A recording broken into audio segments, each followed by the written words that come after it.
Hello everyone.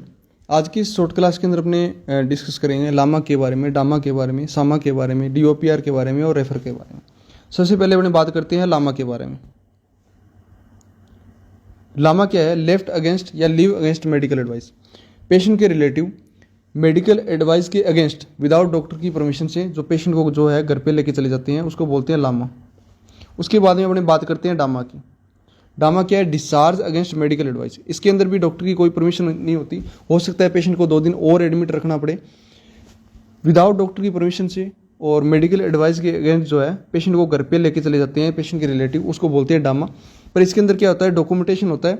Patient खुद की risk पे या रिलेटिव जो है अपनी खुद की रिस्क पे जो है पेशेंट को घर पे लेके चले जाते हैं इसके अंदर, उसको बोलते हैं डामा। उसके बाद में बात आती है सामा की। सामा क्या होता है? Shifted against medical advice. इसके अंदर जो है पेशेंट के रिलेटिव अपने पेशेंट को किसी अदर हॉस्पिटल के अंदर शिफ्ट करवा लेते हैं। उनको लगता है भी इस हॉस्पिटल के अंदर जो ट्रीटमेंट पेशेंट का प्रॉपर तरीके से नहीं हो पा रहा, तो उसको बोलते हैं सामा। उसके बाद में बात करते हैं डीओपीआर की।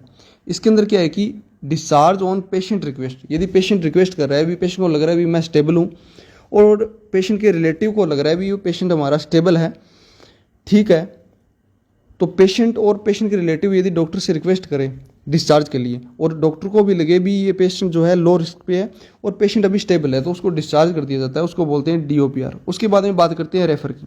यदि कोई क्रिटिकल कंडीशन हो और पेशेंट को क्या है कि कोई स्पेशलाइज्ड ट्रीटमेंट की नीड हो और ये फैसिलिटी उस हॉस्पिटल में पॉसिबल ना हो, तो डॉक्टर खुद जो है पेशेंट को हाई सेंटर के अंदर शिफ्ट करवाता है, उसको बोलते हैं रेफर।